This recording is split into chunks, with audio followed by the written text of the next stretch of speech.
ನಮಸ್ತೆ ವೀಕ್ಷಕರೇ, welcome to colourful life channel ಆಧ್ಯಾತ್ಮ ನೆಮ್ಮದಿಯ ಮಾರ್ಗ. ವೀಕ್ಷಕರೇ, ಇದೇ ಮಾರ್ಚ್ 11ರಂದು ಕಾಲ ಅಷ್ಟಮಿ ಇದೆ. ಆ ದಿನ ನೀವೇನು ಮಾಡಬೇಕು ಅಂದರೆ ಕಾಲ ಭೈರವೇಶ್ವರ ದೇವಸ್ಥಾನಕ್ಕೆ ಹೋಗಿ ಎಳ್ಳೆಣ್ಣೆಯನ್ನು ಅರ್ಪಿಸಿ ಬರಬೇಕಾಗುತ್ತೆ. ಯಾಕೆ ಅಂತ ಅಂದರೆ ಗುರುಬಲ ಬರುತ್ತೆ, ಗುರುಬಲ ಚೇಂಜ್ ಆಗುತ್ತೆ. ತುಲಾ ರಾಶಿಯವ್ರಿಗೆ, ವೃಶ್ಚಿಕ ರಾಶಿಯವ್ರಿಗೆ, ಕಟಕ ರಾಶಿಯವ್ರಿಗೆ ಗುರುಬಲ ಹೆಚ್ಚಾಗುತ್ತೆ. ಯಾವುದೋ ಹಣ ನಿಮಗೆ ಬರಬೇಕು, ಏನೋ ಅಡೆತಡೆ ಆಗ್ತಿದೆ, ತುಂಬ ದಿವಸದಿಂದ ಯಾವುದೋ ಕೆಲಸ ನಡಿಬೇಕು, ಅದೆಲ್ಲ ಸ್ಟಾಪ್ ಆಗ್ತಿದೆ, ಅಂಥವೆಲ್ಲ ಈ ಕಾಲ ಅಷ್ಟಮಿ ದಿನ ಮುಂದುವರಿಯುತ್ತೆ. ಆದ್ದರಿಂದ ನೀವೇನು ಮಾಡಬೇಕು ಅಂದರೆ ಗುರುಬಲ ಅನ್ನೋದು ನಮಗೆ ತುಂಬ ಮುಖ್ಯ. ಎಷ್ಟೇ ಅದೃಷ್ಟ ಇದ್ರೂ ಗುರುಬಲ ಇಲ್ಲ ಅಂದರೆ ಅದು ಯಾವುದು ಕೆಲಸನೂ ಮುಂದಕ್ಕೆ ಹೋಗಲ್ಲ.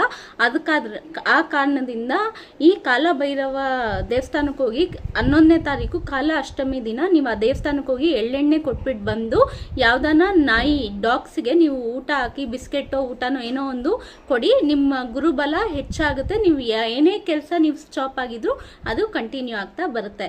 ಹಾಗಿದ್ರೆ ಇದೇ 11ನೇ ತಾರೀಕು ನೀವು ಕಾಲ ಅಷ್ಟಮಿ ದಿನ ಕಾಲ ಭೈರವ ದೇವಸ್ಥಾನಕ್ಕೆ ಹೋಗಿ ಪೂಜೆ ಮಾಡಿಸ್ತೀರಾ ಅಂತ ಆಶಿಸ್ತೀನಿ. Thank you.